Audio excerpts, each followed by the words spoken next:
Good morning all of you. आज के class में हम लोग बीएड फर्स्ट ईयर से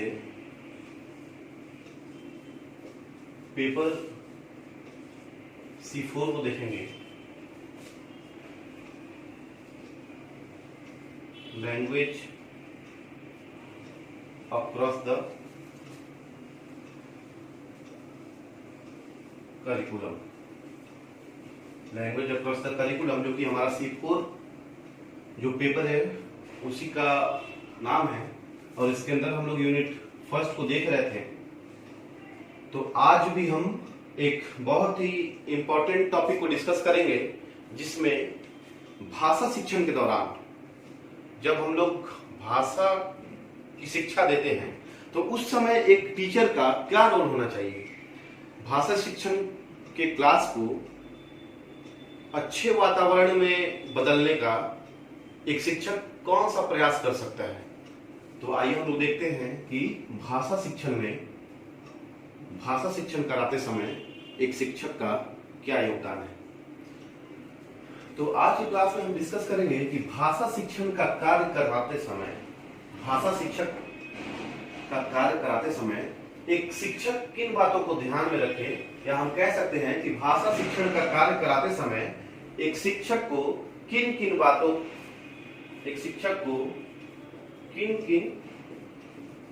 बातों को ध्यान में रखना आवश्यक है। किसी भी टाइप से पूछा जा सकता है। मेन एम क्या है इस टॉपिक का कि भाषा शिक्षण का कार्य कराते समय एक शिक्षक को किन किन बातों को ध्यान में रखना चाहिए। मतलब ये कि अगर क्लासरूम में भाषा शिक्षण का काम हो रहा है तो एज अ टीचर एक टीचर को किन किन बातों को ध्यान में रखना चाहिए और कौन कौन सा काम करवाना चाहिए। और एक मिनट और आप लोगों का चाहेंगे कि एग्जामिनेशन हॉल में कभी भी क्वेश्चन पेपर हाथ में आए तो पहले क्वेश्चन को 2 बार 3 बार पढ़ के समझिए क्वेश्चन का रिक्वायरमेंट क्या है, क्वेश्चन पूछ क्या रहा है आपसे। नहीं तो बहुत बार होता है कि हड़बड़ में पढ़ते तो सही है लेकिन क्वेश्चन का पैटर्न समझने में दिक्कत आ जाता है और लिखना कुछ और होता है, हम लोग लिख के कुछ और चले आते हैं। तो उस समय आप लोग क्वेश्चन को पहले 2 बार 3 बार पढ़िए, उसको जज कीजिए कि ये मांग क्या रहा है, डिमांड क्या है क्वेश्चन का आपसे, और उसके बाद उसका आंसर दीजिए। तो आइए हम देखते हैं कि भाषा शिक्षण का कार्य कराते समय एक शिक्षक किन किन बातों को ध्यान में रखना आवश्यक है। जिसमें पहला पॉइंट है उपयुक्त कक्षा का निर्माण, अर्थात उपयुक्त कक्षा वातावरण का निर्माण। कक्षा से तात्पर्य है क्लासरूम और वातावरण से तात्पर्य है कि उस क्लासरूम का परिवेश कैसा हो, उस क्लासरूम का एनवायरनमेंट कैसा हो, उसके ऊपर बात किया जा रहा है। तो एक टीचर होने के नाते जो सबसे पहला उसका कर्तव्य है भाषा शिक्षण के तरफ, वो ये होना चाहिए कि क्लासरूम में सबसे पहले बच्चों का जो पूर्व ज्ञान है, बच्चों द्वारा प्राप्त किया गया जो पूर्व ज्ञान है, उसको टीचर देखे और फिर उसी हिसाब से बच्चों को शिक्षण करने के लिए प्रेरित करे। और हर समय हर संभव प्रयास करना चाहिए कि उद्देश्यपूर्ण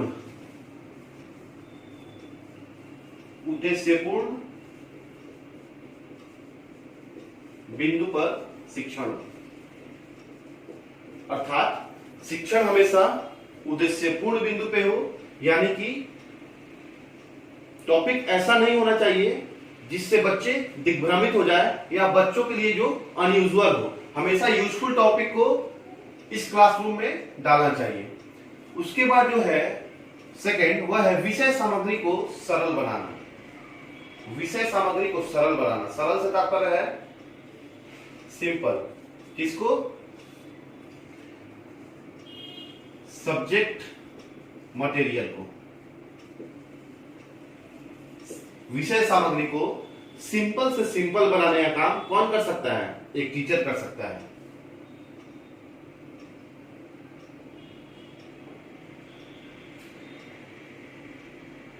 तो यहाँ जब बात होगी विषय सामग्री को सरल बनाने की, तो हम क्या पाएंगे, हमें मिलेगा ये कि जो पुराना तकनीक है पढ़ाने का, उसको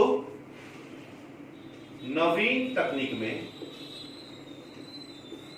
तकनीक में अर्थात यहाँ टेक्नोलॉजी की बात हो रही है, आईसीटी की बात फिर से दोहराई जा रही है। जो भी पुराना पैटर्न था पढ़ाने का, उसको नए पैटर्न में लाके नवीन तकनीकों से जोड़ के शिक्षण के कार्य को पूरा करने का काम करना चाहिए और विषय सामग्री वैसे सरल हो जाती है। जब हम लोग नए टेक्नोलॉजी को यूज करेंगे तो जाहिर सी बात है कि विषय सामग्री सरल होगी और क्लास क्या होगा, रुचिपूर्ण हो जाएगा। बच्चे उत्सुकता से उस क्लास को पढ़ने का काम करेंगे और अपना इंटरेस्ट दिखाएंगे क्लास को पूरा करने में। उसके बाद जो थर्ड ये कहता है कि विषय सामग्री का व्यवहारिक जीवन से संबंध स्थापित रखना। जो ये थर्ड पॉइंट है, विषय सामग्री का व्यवहारिक जीवन से संबंध स्थापित रखना, ये पॉइंट मैं आप लोगों को पहले भी करा चुका हूं और ये जहां तक मैं सोचता हूं आपको याद भी होगा। ये पॉइंट जुड़ा हुआ है एनसीएफ 2005 से, जिसमें ये बात को माना गया है कि पाठ्यक्रम का निर्माण ऐसा किया जाए जो सिर्फ पाठ्यपुस्तक पर आधारित ना होके हमारे व्यवहारिक जीवन से, छात्रों के व्यवहारिक जीवन से जुड़ा हुआ हो।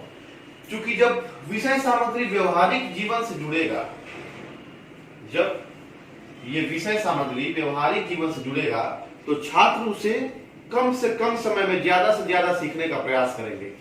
तो वैसे क्या होगा कि एक अच्छे क्लासरूम का निर्माण होगा और टीचर स्टूडेंट का जो रिलेशन है, टीचर और स्टूडेंट का जो रिलेशन है वह गुड रिलेशन में कन्वर्ट होगा।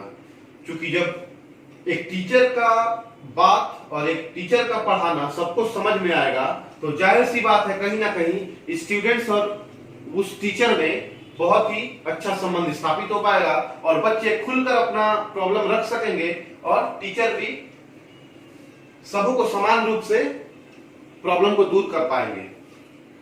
अब जो नेक्स्ट टॉपिक है वह है अन्य विषय से सहसंबंध। सहसंबंध का क्या तात्पर्य है, इसे इंग्लिश क्या होता है, कोरिलेशन। यानी कि जो भाषा शिक्षण की हम लोग पढ़ाई कर रहे हैं, तो इस भाषा शिक्षण का क्लास कराते समय हमें चाहिए कि हम लोग और भी जो सब्जेक्ट है जैसे हिस्ट्री, सिविक्स, ज्योग्राफी, इकोनॉमिक्स, ये सब जो सब्जेक्ट है उनसे भाषा शिक्षण को संबंध स्थापित करा सके। एक छोटे से एग्जांपल हम लोग दे सकते हैं कि जैसे अगर भाषा शिक्षण की बात हम लोग कर रहे हैं, अगर भाषा की बात कर रहे हैं और हमें इतिहास के संदर्भ में अगर इसे सहसंबंध कराना हो भाषा विषय को, तो कैसे कराएंगे? तो हम इतिहास के 3 कालखंडों को बांट देंगे कि वैदिक काल, मध्यकाल और आधुनिक काल। वैदिक काल, मध्यकाल और आधुनिक काल। यहां पे इतिहास की बात हो गई कि वैदिक काल में भाषा की क्या स्थिति थी, मध्यकाल के समय भाषा की क्या स्थिति थी और आधुनिक काल के समय भाषा की क्या स्थिति थी। इस छोटे से एग्जांपल में मुझे लग रहा है, आशा है कि आप लोग समझ चुके होंगे कि जो सहसंबंध का काम है वो कैसे हम लोग कर सकते हैं। तो भाषा शिक्षण का कार्य कराते समय एक शिक्षक का यह प्रमुख दायित्व है कि वह सारे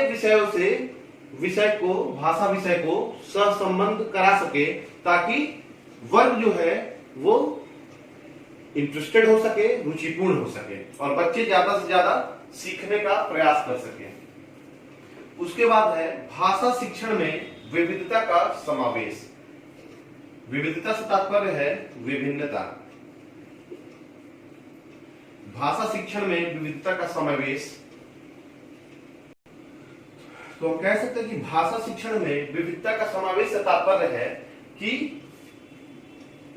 पाठ्यवस्तु का, सारे तरीके का पाठ्यवस्तु, जितने भी पाठ्यवस्तु हैं भाषा शिक्षण के अंतर्गत, उनका महत्व एक शिक्षक को बताना चाहिए और गद्य, पद कहानी, कविता, जैसे भाषा शिक्षण के अंतर्गत गद्य, पद्य, कहानी, कविता और भी बहुत सारे विधाएं आते हैं, तो उन सारे विधाओं के बारे में बच्चों से चर्चा करना चाहिए ताकि वे बच्चे भाषा शिक्षण के अंतर्गत जितने भी विधाएं आते हैं उन सारे विधाओं को जान सके, समझ सके। नेक्स्ट जो टॉपिक है हमारा वह है विभिन्न भाषा क्रीड़ाओं का अर्थात आयोजन। विभिन्न भाषा क्रीड़ाओं का आयोजन। भाषा क्रीड़ा से मतलब है लैंग्वेज गेम्स, एक ऐसा गेम जो लैंग्वेज को डेवलप करने का काम करती है। तो वैसा गेम कौन कौन सा हो सकता है? वैसा गेम हो सकता है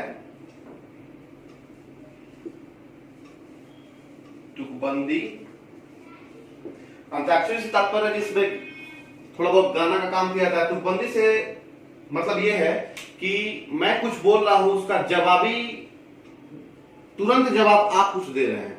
ऐसा नहीं है कि वो पहले से बनाया गया है, मैं कुछ बोल रहा हूं और उसका तुरंत का तुरंत जवाब मिल जाए, तुकबंदी उसी को कहते हैं। अगर उससे हम लोग अपने लोकल लैंग्वेज में बात करें तो एक होता है ना कि थुथुरलॉजी, वही पैटर्न है तुकबंदी का, जिसमें जवाब सवाल का काम हो। तो विभिन्न क्रीड़ाओं का, विभिन्न लैंग्वेज गेम्स का आयोजन करना चाहिए। उसमें वाद विवाद भी हो सकता है, वाद विवाद प्रतियोगिता, संगीत प्रतियोगिता आदि हो सकता है। तो इस प्रकार से एक शिक्षक का कार्य है कि वो इन सब बातों पर ध्यान दे और क्लासरूम का माहौल वैसा बनाए। उसके बाद नेक्स्ट टॉपिक है भाषा संबंधी सहशैक्षिक कार्यों का आयोजन।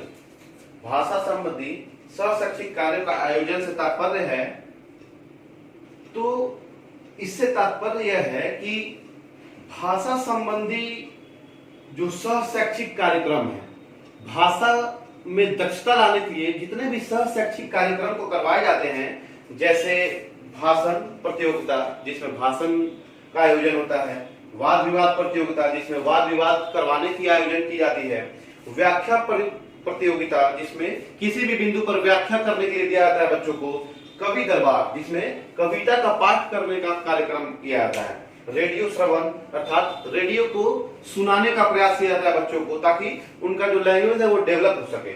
सिनेमा प्रदर्शन, कभी कभी सिनेमा भी दिखाया जाता है, जो अगर कोई सिनेमा ऐसा हो जिसमें कि साहित्य ज्यादा जुड़ा हुआ हो, जिसका भाषा बहुत ही मजबूत उस सिनेमा में दिया गया हो, तो वैसे सिनेमा को दिखाया जाता है।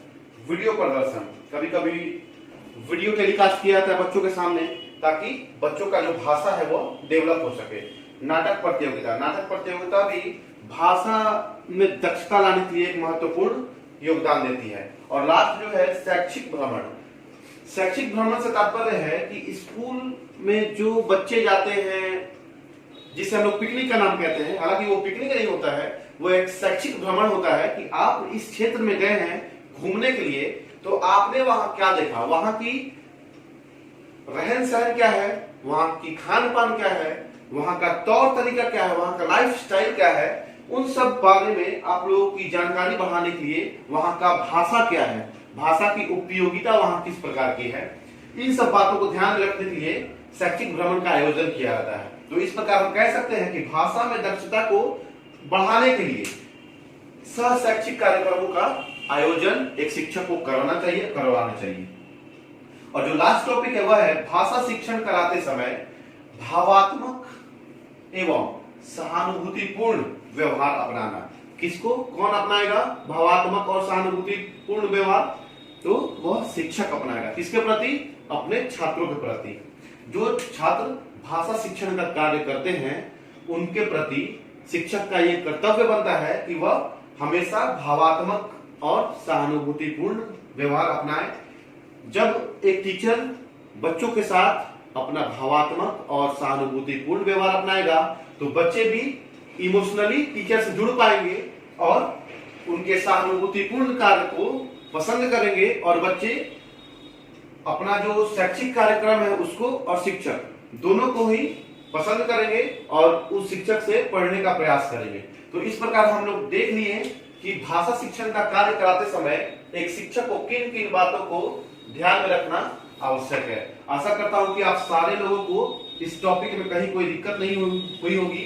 अगर कहीं कोई प्रॉब्लम आती है तो जो मेरा चैनल है विवेक 2907, आप उस पर कमेंट करें कि सर मुझे इस पॉइंट में दिक्कत आ रही है या यहाँ पे मुझे तकलीफ है, आप उसको क्लियर कीजिए। तो मैं कोशिश करूंगा कि आपके परेशानी को दूर कर सकूं। और लास्ट में फिर से एक बात कह देता हूं कि आज 24 मई 2020 है। मई का महीना लगभग खत्म हो चुका है। जून आपके पास है, स्पेशली बीएड का कोर्स जो भी लोग कर रहे हैं, और कहीं ना कहीं डीएलएड का भी एग्जाम उसी पैटर्न पे होने वाला है। तो बीएड और डीएलएड दोनों के लिए जून का समय बच रहा है। आप लोग अपना तैयारी बहुत ही ईमानदारी से स्टार्ट कर दीजिए, क्योंकि आप जितना पढ़िएगा फायदा आप ही को होगा, ना कि आपके अगल बगल वाले को। तो अपना तैयारी स्टार्ट कर दीजिए और जो भी पढ़ाया जा रहा है उसको समझने का प्रयास कीजिए। और कहीं डिफिकल्टी आ रही है तो मुझे कमेंट बॉक्स में डालिए कि सर यहाँ मुझे दिक्कत आ रही है या सर मुझे इस टॉपिक में दिक्कत है, प्लीज उसको क्लियर कीजिए। तो मैं कोशिश करूंगा कि वो सब क्लियर कर सकूं। Thank you.